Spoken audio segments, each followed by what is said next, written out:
Good evening and welcome to the Long Now Foundation. My name is Patrick Dowd and I am the board president of the Long Now Foundation, which is an intergenerational community dedicated to fostering long-term thinking and creative projects. Our program this evening, Feel the Future, is a really important one because a lot of times when we think about the future, it's something that's really in our heads. It's an intellectual exercise. But what we'll experience tonight will remind us just how much being in our bodies and sensing with all of our senses can help us to enlarge our imaginations about what's possible in the future. Our host tonight is my amazing fellow board member, Lisa K. Solomon, who is a futurist in residence at the Stanford D.School. Please enjoy, and thank you for being here.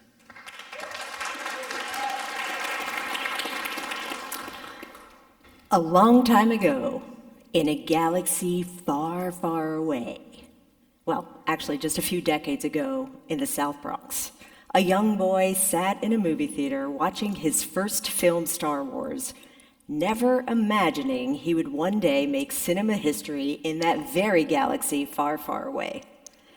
That young boy was Ahmed Best, and today I'm honored to introduce you to the revolutionary artist, educator, and futurist that he is today. Born in New York and inspired by the cosmic horizons of Star Wars and Star Trek, Ahmed has transformed his childhood dreams of intergalactic adventures into a career dedicated to expanding our visions of the future.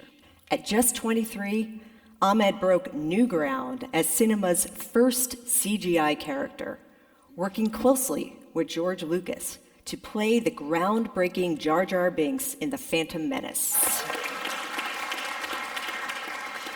Pioneering the future of that historic performance was just the beginning of Ahmed's award-winning work that sits at the intersection of art, science, and possibility.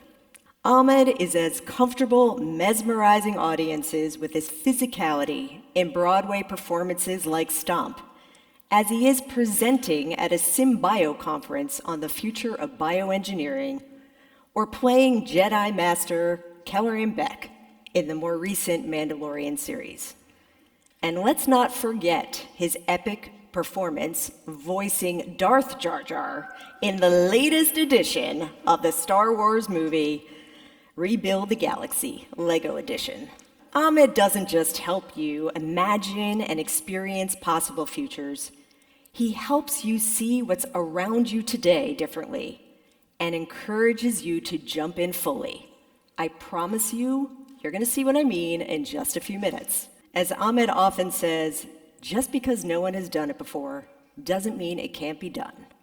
Don't let others' future all over you. One of my favorite memories is taking Ahmed to the Papua New Guinea garden on Stanford's campus. As we got close to one of the intricate carvings nestled in the woods, barely noticeable to the students walking by, Ahmed quickly exclaimed, "This is not just a sculpture, this is a drum. This is an amazing drum." Well, you can imagine what happened next. He started playing, and everyone started gathering around. That's just what he does. Ahmed's extraordinary talent is only outpaced by his generous, infectious, hopeful spirit, and even bigger heart. It feels particularly fitting to be having him join us tonight on Valentine's Day at this special Long Now performance. In short, Ahmed doesn't just use the Force, he is a force. Please join me in welcoming a true pioneer, a visionary, and my very dear friend, Ahmed Best.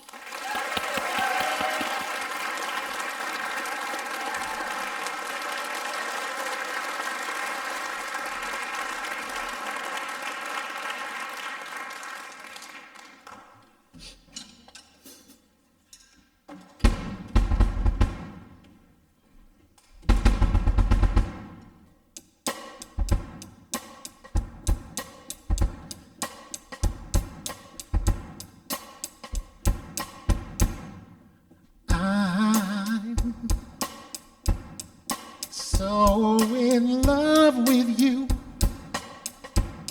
Whatever you wanna do is alright with me. 'Cause you make me feel so brand new. And I wanna spend my life with you. They said since, y'all know this one. Come on, let me hear y'all. Since we've been together. There you go. Come on. Loving you for. Sing, y'all. Is what I need. Yeah.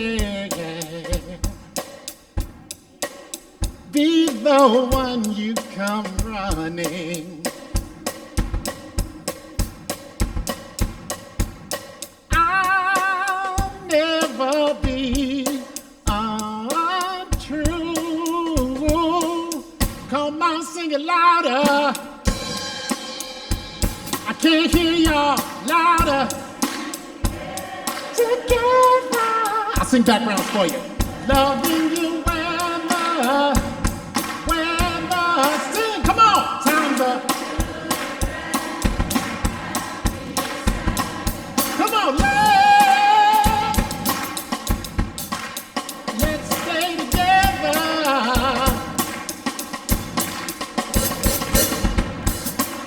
Yeah. Times are good. Yeah. Sing, come on.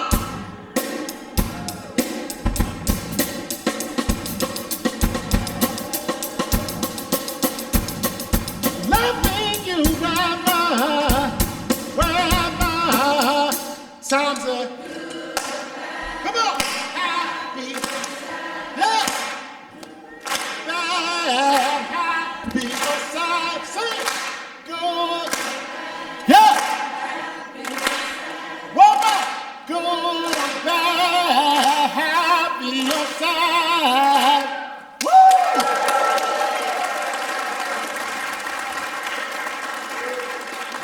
Man, y'all sound good. Y'all sound real good. Y'all feel that? Y'all feel that? You feel it? You feel it? Y'all feel that? When I was starting out as a young performer, a young musician, feel was always something that I was trying to achieve, right? I was always looking to make the drums feel good, make the music feel good, make the play feel good, make the movie feel good. And I recognized that feeling was a form of communication. Like, I can talk to you about how I feel. I can talk to you about how I felt. I can give you a feeling even if I don't even have the words, right? And as I continued feeling as an artist and as an educator and as a writer and as a producer and as an actor and as a director, I recognized that when we start talking about the future and we start imagining the future, we all have an idea of what the future feels like. And we generally keep that feeling to ourselves, right? Feel the future is a call to action. It is what we do with those feelings and how we convey those feelings to our community, to one another, so we can feel the future together and we can do something about it. You see, we all have agency over the future. We all have agency over the future. We get to tell and we get to feel what the future gets to feel like, and no one gets to do that to us or for us. But how do we communicate those feelings in a way that is impactful, right? How do we get those feelings to each and every single person that we know, that we love, that we care about, or maybe that we see, to move them, right? To feel the way we feel. There's a formula that you can follow to do that. And the formula goes like this. You need the emotional engine plus Albert Einstein the king of monsters, Godzilla. And that's how you feel the future. The emotional engine plus Albert Einstein plus Godzilla. That's the formula. Okay, so let's start with the emotional engine, right? So, my first gig, I was in a show called Stomp in New York City. Thank you. And Stomp was a found object percussion, body percussion show, but it was really about communication. We taught you how to speak Stomp, right? So if I went like this, you would go, right, exactly. And no matter what country I was in, I would do that, and they would go. So even if I did something like this, right? Now we're speaking a language. Even if I went like this. I got you all. But what made that interesting was, even when I did that, you laughed. You felt the humor in it, right? Why? How did you feel that humor? And when I started writing and I started directing, I recognized something.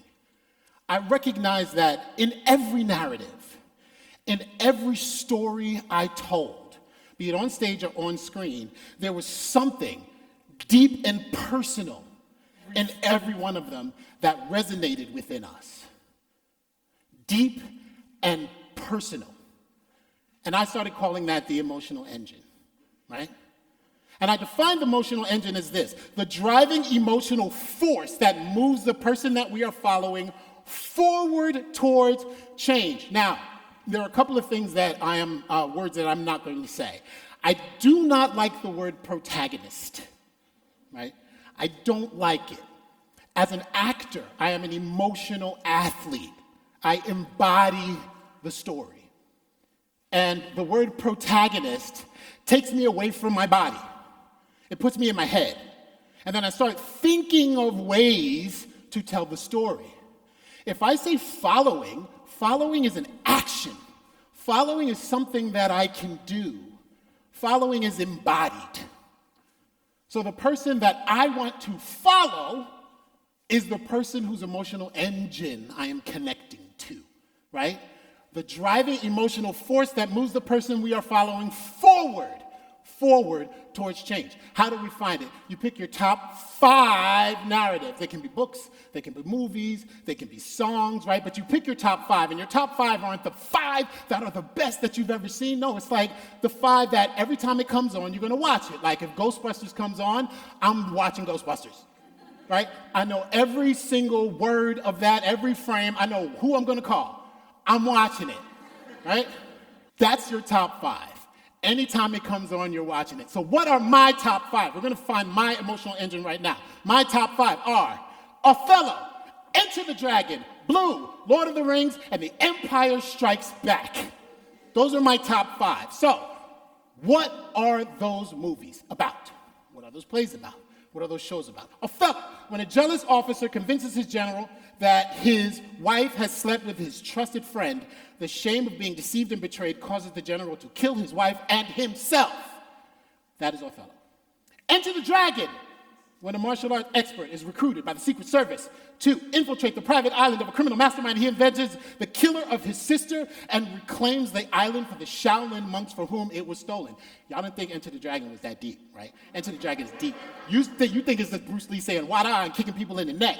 It's a lot. It's deep. Blue, when a woman loses her husband and daughter in a car crash, she ends up discovering the affair her husband was having and ultimately finds her voice. Krzysztof Kieslowski, see all 3 colors, blue is the best one.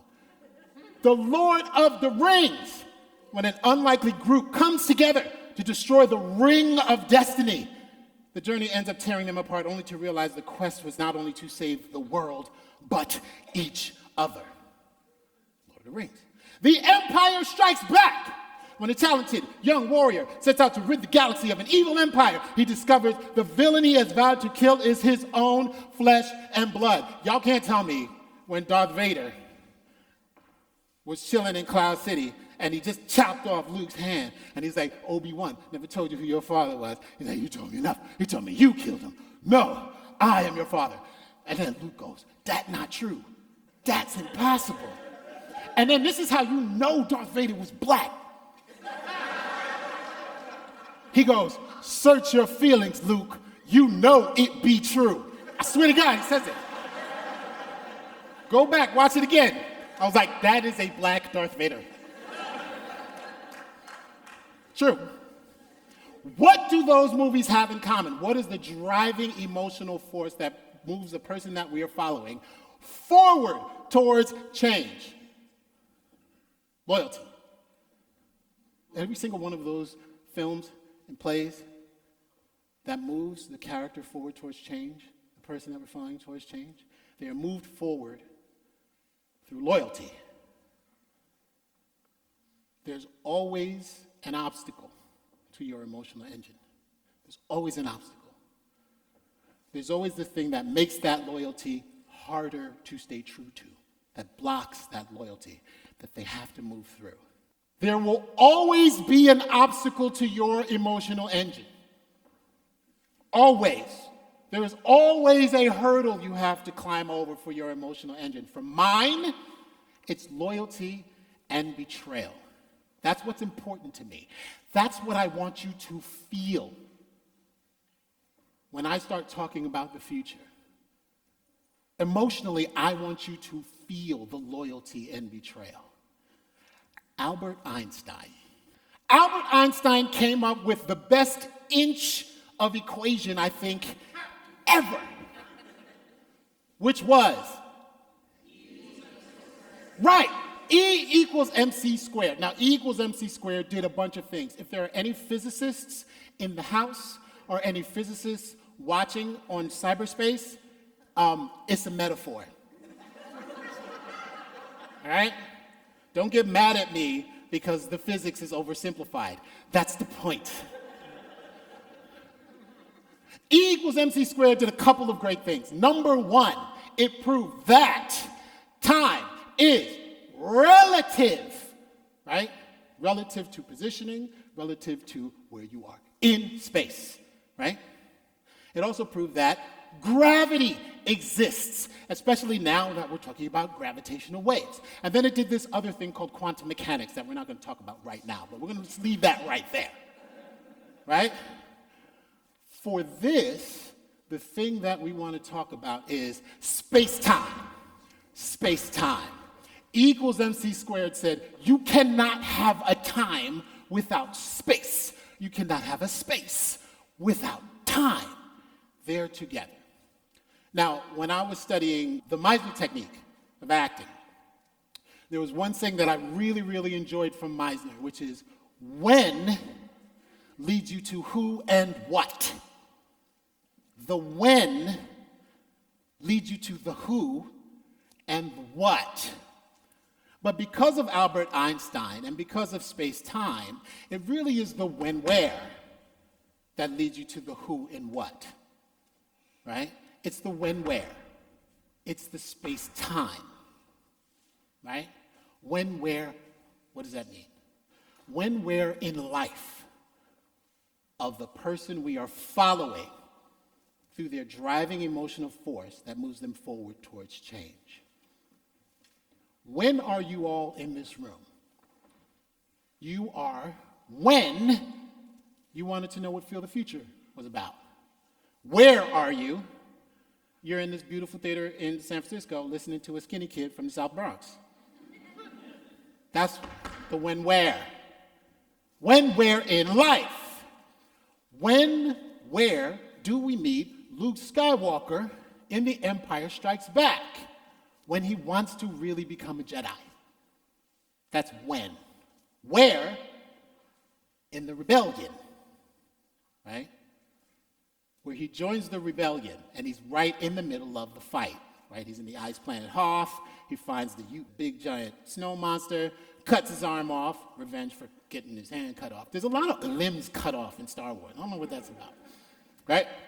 That's when, where in Luke Skywalker's life. In general, when we are talking about space-time, this is what I learned in film school. In general, the foreground, right there, is the past. The midground is the present. The background is the future in space-time. Now that I've given you the rules, we all have a feeling about these people in space-time right now. Again, for the physicists in the room, it's a metaphor. Quantum entanglement. I love this idea that you can connect bodies, ideas, stars, objects over great distances. And the movement of that one object affects the other. So once we entangle our space-time, we have a feeling about it.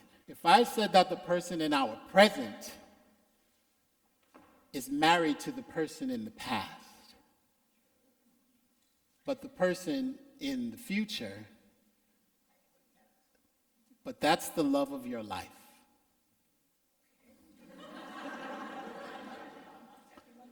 Yeah. That's the person who you've been connected to that has done everything right. But that's your stronger entanglement. Now, walk upstage. Now look at the person in your past. Now we have a feeling about that person. Now we feel a way. That changes the story without even any words, just knowing that, right?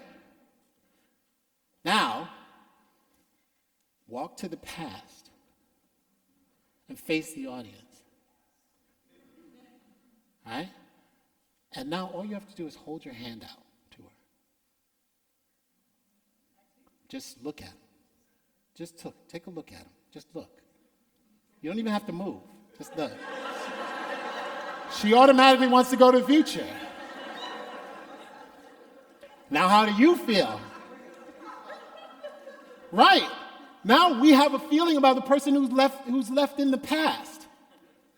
We can convey these messages in space-time about how we feel emotionally without any words, just by moving them through space-time and entangling them through quantum entanglement, right? Thank you to all my actors. Thank you. Well done.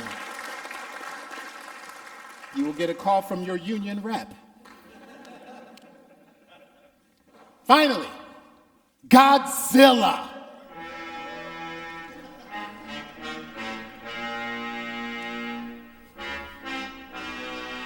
Wait for it.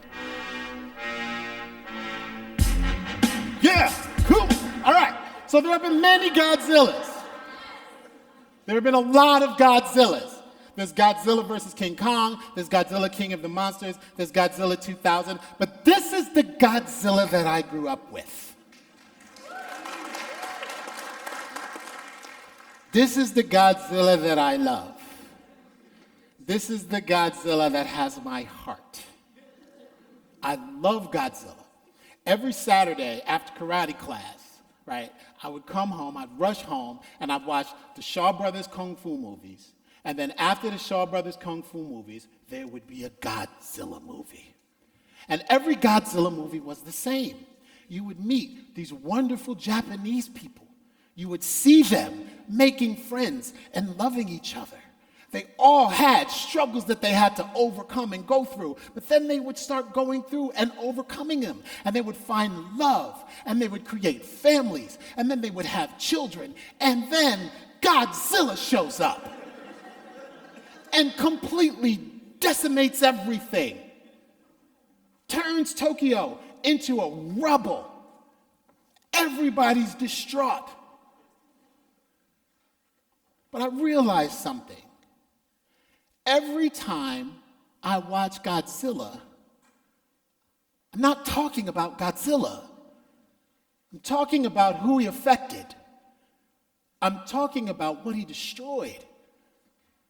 And I'm feeling for the families that have to rebuild and put their lives back together and put Tokyo back together and be families even with the threat of Godzilla. So what is Godzilla? I would love it if everyone stopped saying this. I would love it. Raise the stakes doesn't really mean anything anymore. It's something that executives say to screenwriters when they want to sound screenwriter-y, right? But raising the stakes is relative to everyone we talk to. Everyone who has an idea of stakes has a different idea of what that is. It puts you in your head. And like I said, I'm an emotional athlete. I'm an embodied storyteller. I want to be in my body. So we can stop saying raise the stakes, right? At least for tonight. What is Godzilla? Every time Godzilla shows up, what does Godzilla do? Godzilla is pressure.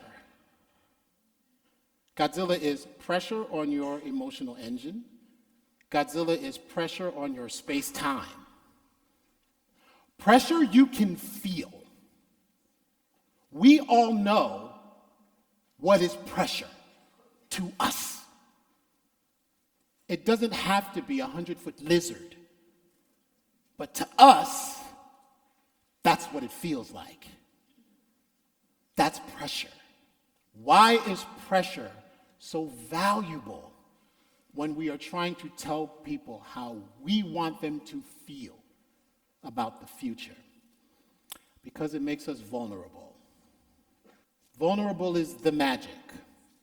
Vulnerable is scary. Vulnerable is what we have to be. Vulnerable is the good stuff. It's the really, really good stuff. This is always hard.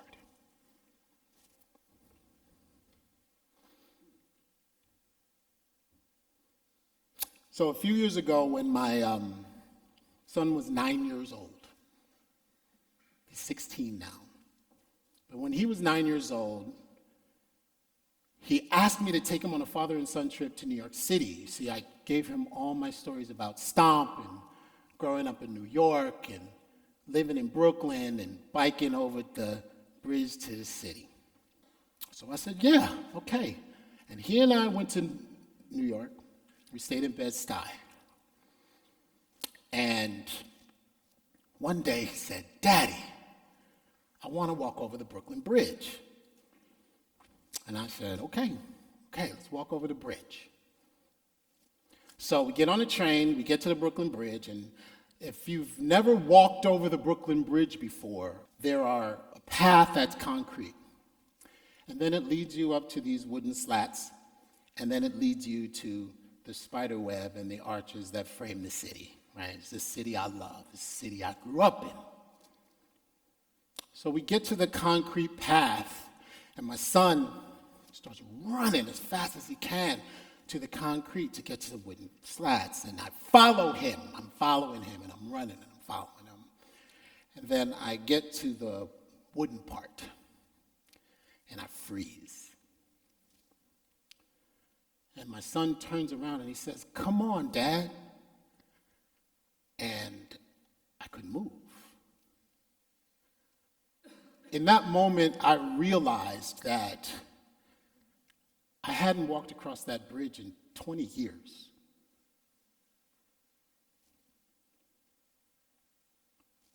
When I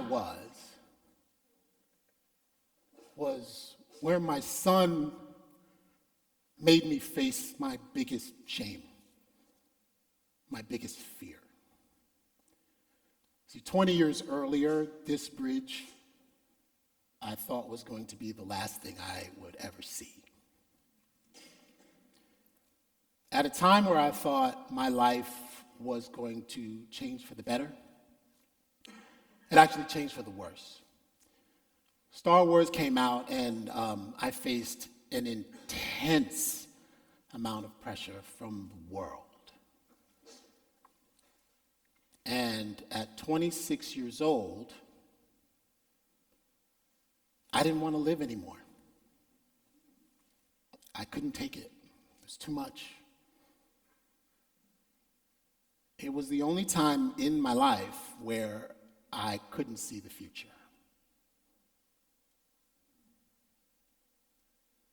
And here I was, 20 years later, looking at my little boy, saying, "Come on, Dad."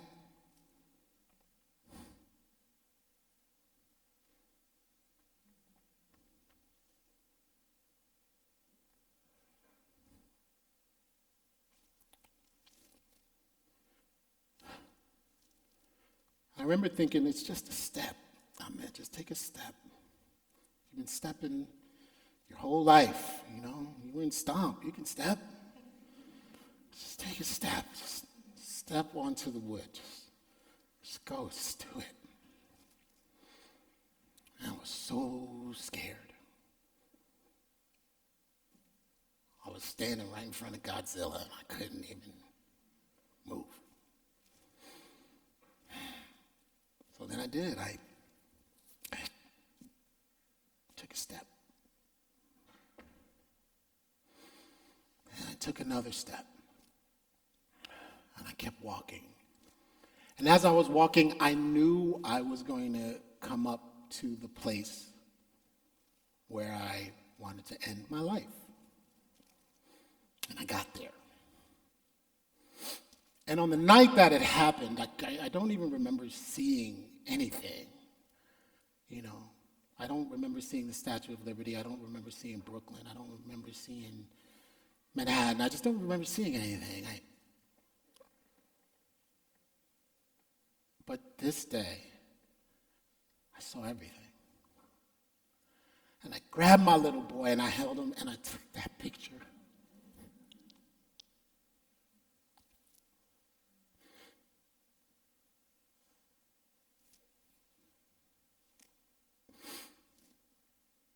And all I could think of was, 20 years ago, I almost didn't have you. The love of my life, the person that I'm entangled to the most. See, relative to the rest of the world, I didn't think my story mattered. I held on to it for 20 years. I kept it inside. I wasn't vulnerable. But then I tweeted this picture. And I told the world, I was like, fuck, I just can't hold on to this anymore. I have to just let it go. And it went everywhere. Millions and millions of people retweeted it. And I cannot tell you the amount of love I got back. And then my little boy, he looked up at me and touched my face. And he said, "Daddy?" And I said, "Yeah, baby. Can I get something to eat? I'm hungry."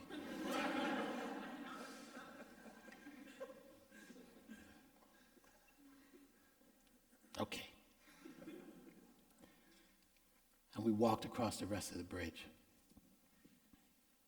And to this day, I am still entangled to all of those people who have the exact same story as I did, and who told me those stories just because I shared my vulnerability.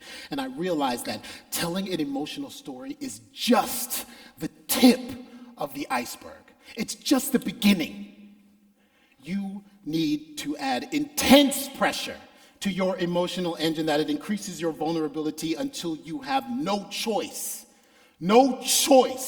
but to be who you really are. Every life on this planet has a right to its dignity. Every life.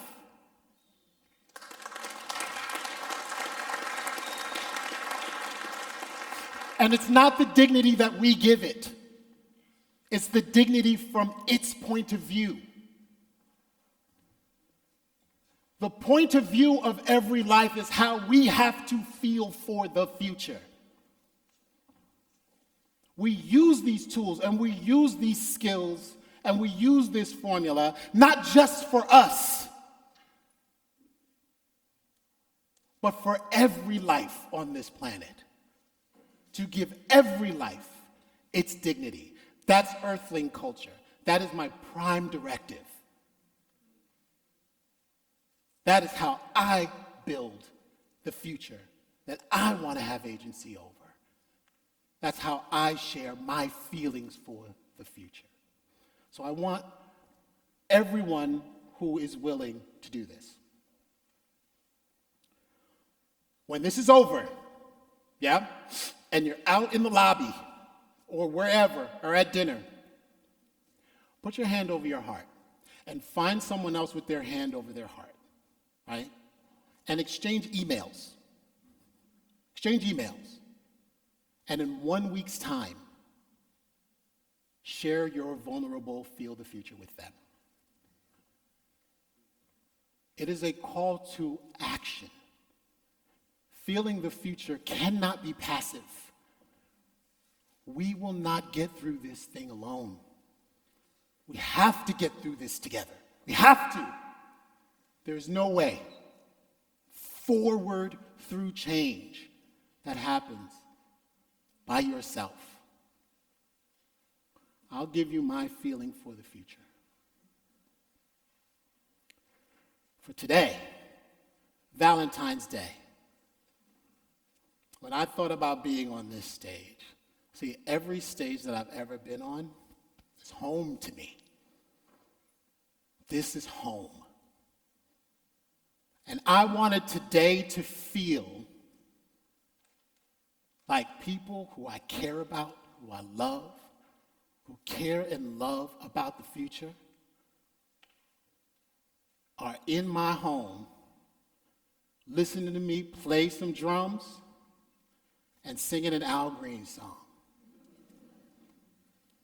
So I want to thank you all for making my Feel the Future come true today on Valentine's Day. Thank you all.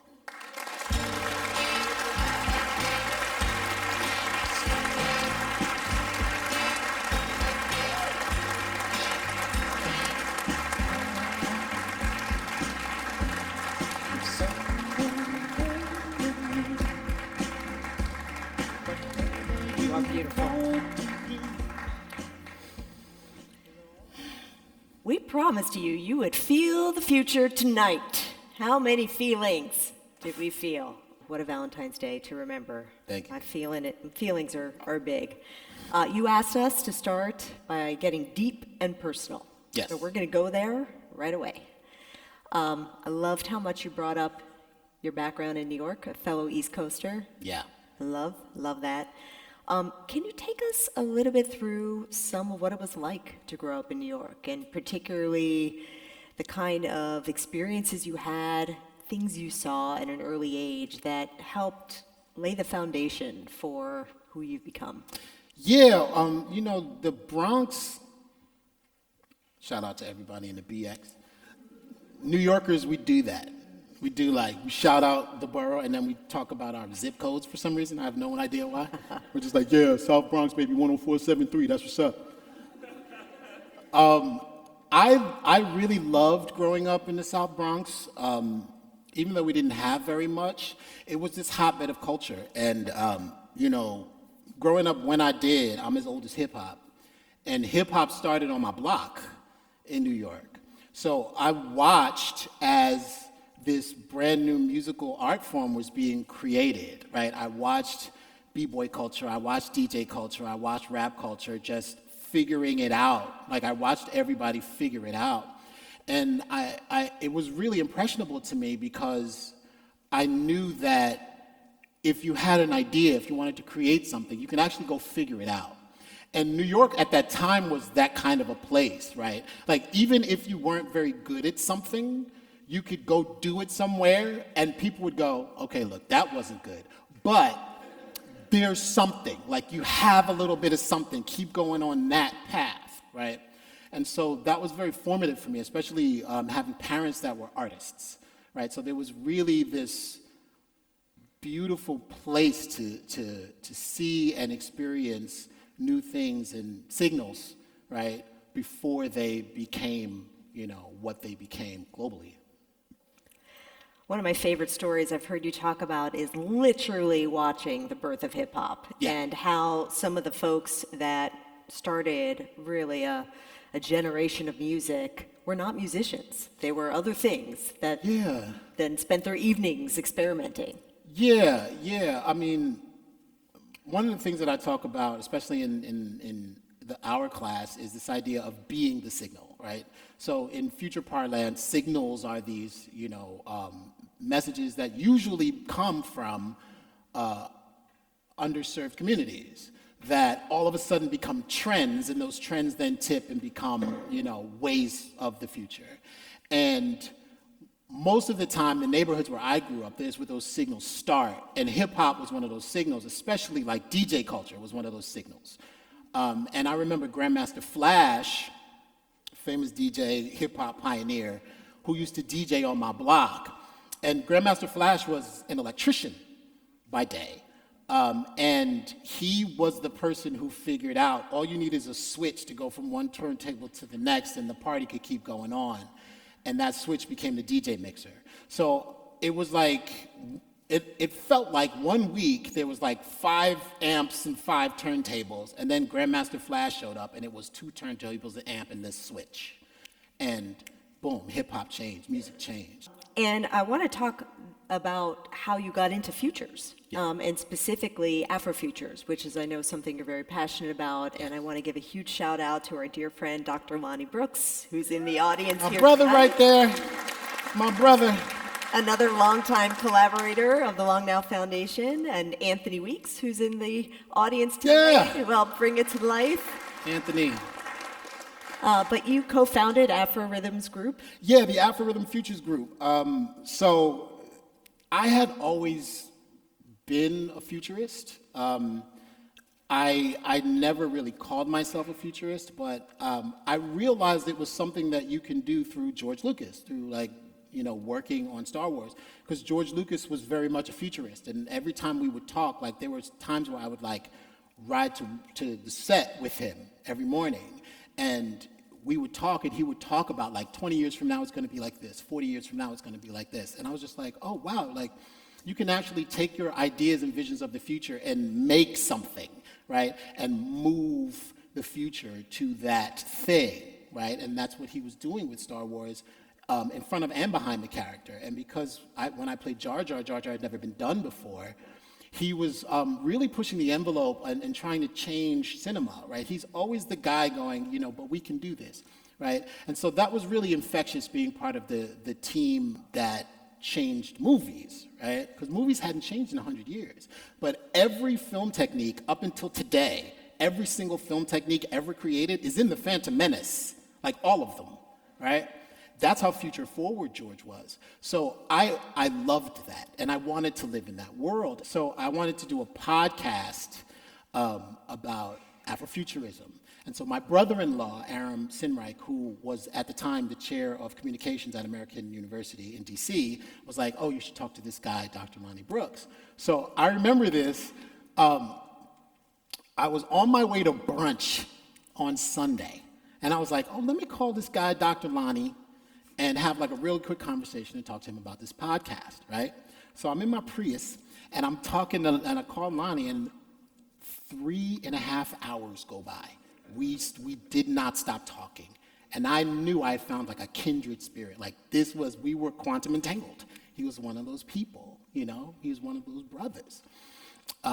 And I was like, okay, we're going to do this thing. And then he and I started the Afrofuturist podcast, which then in turn turned into our game, AfroRithms from the Future, which is our card game about futures. And then we started the AfroRithms Futures Group, where not only do we play our game, but we also use it as a consultation tool, and we talk to people through Afrofuturism. And Afrofuturism I love because art is at the center of Afrofuturism, right? It's not like European futurism where it's science is at the center, right? So because I'm an artist, it really spoke to me that I can move the future through art, and that was centralized through the practice. But I personally believe that Lonnie Brooks is probably the best Afrofuturist scholar in the world.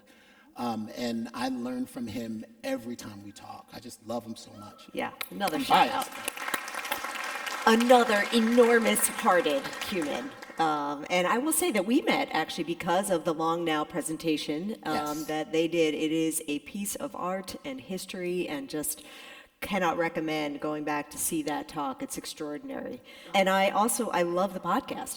And like you, it's not surprising. The podcast has artists and scientists and computer scientists, programmers, graphic artists. It was really fun to see, here you have a conversation with Latrice Gaskins, and then Yeah. go to the Smithsonian. They had a Museum of the Future, and her work is everywhere. Yeah. And so again, I think your signal that this is someone who is communicating and embodying a whole new set of possibilities through her combination of art and computer science. Yeah, Latrice, that's the homie. She's an amazing artist, amazing professor, but she's one of those people that I believe everybody should know, and the best thing about what we do in the AfroRithms Futures Group and with the Afrofuturist podcast is we get to talk to those people and introduce them to an audience that might not know them, and then they find them out, they figure them out, they search them out. Yeah, during the pandemic, I started a future series, and you are part of it, and Yes. I invited some of the guests that I learned about from your podcast series. Again, just a tremendous resource. And I want to talk a little bit about what you've done with the game, because I have had the great privilege. We hosted you at Stanford to play the game a couple times. We went to South by. The joy that I see unleashed when you play the game with people, it's unlike anything I've ever seen. I really love playing AfroRithms from the future because we get to create a universe and a planet through a community of today. So we always say, like, we have a reverence for the past, an awareness for the present, and creativity for the future, right? There's so much more to the Albert Einstein than, foreground, midground, background. That's part of it, right? And I love that we can use present emotions and present feelings and present tensions to build a universe and a planet of tomorrow. And then whenever we come back after the game, right, everybody responds to us in such a positive way because now they look at the future as something that they could create. That's something that they can actually do. A lot of times when we talk about the future, most people just kind of feel powerless. Yeah. Everybody is worried about the immediate future and not the long-term future. But you're going to get there. And somebody's thinking about it. Like right now, somebody's thinking about how they want you to feel 25 years from now, right? And it's not a practice that we're used to. It's not a practice that is talked about that we do. We talk about the past a lot, right? And there's a whole industry about the now and being in the present, right? But we can perceive the future. As far as I know, we are the only creatures on this planet so far, right? Whales could probably do it really good. But as soon as they tell us, I'm down. But, we can do this. We have this ability. So turning that ability into a practice is one of the reasons why we created the AfroRhythm from the Future game. You were so vulnerable with us, Ahmed, about how difficult it was for you to be at a part in your career that you thought was opening up, and then to get a response that you didn't expect. Yeah. And I'm just so glad that you made yourself vulnerable to feel the love back, because the millions of lives you've transformed. And I know you often go to Comic-Cons and feel the love, and people dress up and tell you about what you have meant to them. But you truly are one of the most optimistic people that I know, and even in my darkest days, I'll get a text from you. It's time for the Department of Awesome. Yeah. Let's go. Where are we going? What are we doing? Yeah. So I just wonder if you could share a little bit, because I think we could all use a little jolt of optimism and just stronger sense of resilience at this moment. Like what keeps you going? This is going to sound really cheesy. I love you. And that's why I text you. And the stronger we can hold those bonds of love, the more optimistic we can be. It's very easy to be pessimistic. It's easy. It's very easy to be afraid. It's something that has been,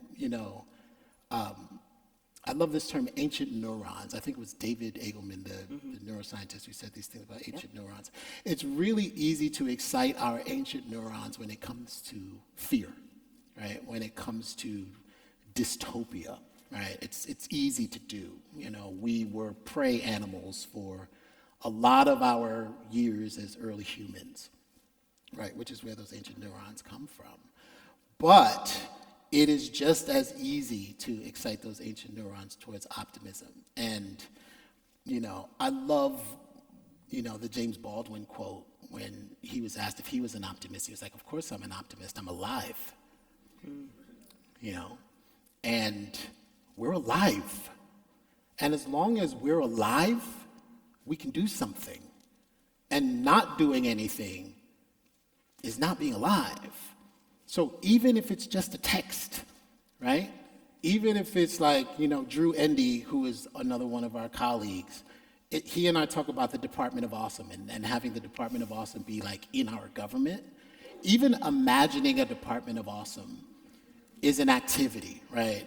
I like saying action as a director. Usually first ADs call action. I like calling action, but I like action. I like moving. I like setting things in motion, right? Because as you move, you get ideas, right? My father has this saying. He says, a bullet can't hit a moving target, so keep moving, And I'm always, I have to keep moving. If I feel still or stagnant, I know I got to get up and do something, right? Because doing nothing is not an option, especially now. It's not an option. We have to do something. And you don't have to do a big thing. Like do a dance. Get up and dance in your room. Dance is a rebellious act. Singing is a rebellious act. Do it. A lot of governments have been changed over music. Bob Marley said one good thing about music: when it hits, you feel no pain. That's how you move forward. So it doesn't take a lot. It doesn't take a lot to be an optimist. Just move. Just keep moving. Keep moving. We're going to hold that close to us. Keep moving. I want to talk about where you landed around earthling culture. And I know in recent years, you've gotten really excited about the future of bioengineering, synthetic biology, working with Drew and others.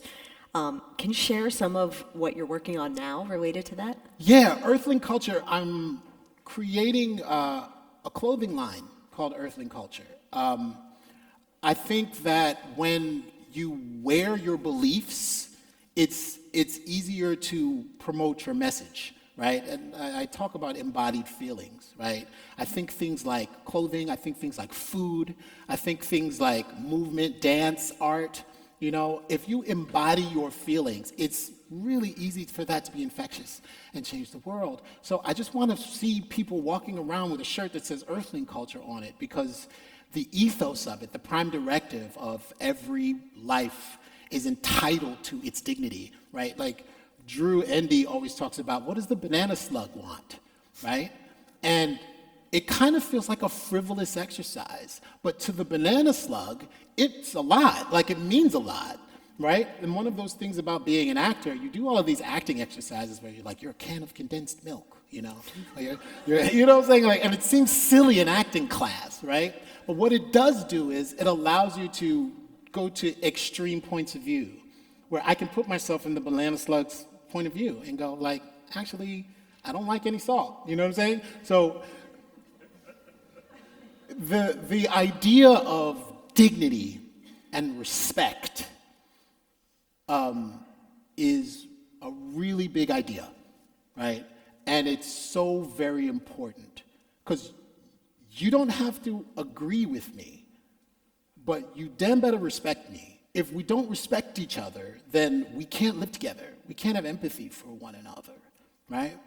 And respecting you from your point of view and respecting you as the dignified life that you are, even if it's a life that we don't understand, right? Even if it's an intelligence that we don't understand, even if it's an intelligence that we create, we have to start thinking about it as a life with dignity and what that dignity means from its point of view. So earthling culture has become an ethos and a prime directive for me, and I want people to wear it. And I'm also starting a creative studio called Geosmin, and Geosmin is going to be a place where works of art can turn into actual things, like earthling culture, like a clothing line, like films, like movies, like spatial web projects. So just putting this out in the world, this idea of dignity. I did a project for the Getty for PST Art with my brother Jesse Gilbert and Oguri Lightning Shadow, my wife Raquel, and another great dancer Malaya, and Dr. Lonnie and Drew, called the Multiplanetary Garden.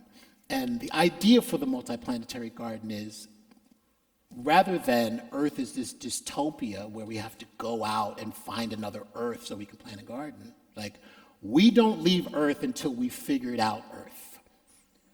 Earth becomes the garden, Earth becomes the protopia, right? Once we get earthling culture, once we understand that as an Earth, then we can go. But until we get that together, we don't get to go out to the stars, because you're just going to bring all of that baggage with you. And when we find a planet, we ask the planet, can we be here? Are we dignifying you with our presence? If not, even if it's a planet that we can live on, if not, we go somewhere else. Because we have earthling culture, and that is the dignity and the respect for the life, as from the life's point of view. And so we created this piece that was like dance and visuals, just celebrating that idea of earthling culture. Yeah, that's so beautiful. I often think we can't get better at things we don't practice. Yes. And oftentimes we're asked to be experts at things we've never had a chance to practice safely. And the idea that dignity and respect are things we actually need to practice. Day to day. Day to day. Absolutely. Yeah, well, you certainly bring that to everything that you do. All right, we've got a couple of audience questions here that are really good, and I'm excited to share. There's even one that ended up with an XO, which I thought was very Valentine's. Love it. So the question comes from Tina. She asks, how would you identify a spark, and how do you think a spark can light a movement to ignite it? And then she also asked, what was your first spark? What was my first spark? Ooh, I probably had a lot of sparks. How do I identify a spark? I listen. I'm a really, really good listener. And I listen to the person who's not talking. Yeah, I mean, it's easy for all of us to listen to the loud thing, right? That's why I got off Twitter, because it's loud, right? And then you're trying to respond to all the loudness, right? But it's the person who's not speaking, who has a wonderful idea. They just might not be good in that room, right? I listen to that person intensely. As a director, when I talk to actors, especially when I'm teaching, I'm always saying, just listen. Even if you're not saying anything, if you're not saying any words on stage, listen. Know what's going on, because you can feel listening. So the spark that I find is the spark that's quiet. I look for the quiet spark. I remember my mother went to a school in New York called FIT, Fashion Institute of Technology. She studied fashion design and jewelry making. My mother's a brilliant artist. She's almost too brilliant. She can deconstruct everything. So sometimes she's just like, I can do everything. I don't know what to do. But I remember one of my mother's classmates was doing a fashion show, right? And she was doing kids fashion. And she needed kids, and my mom had 3 kids. So we went in there and did it. And I remember being on a fashion runway. I must have been 4 years old.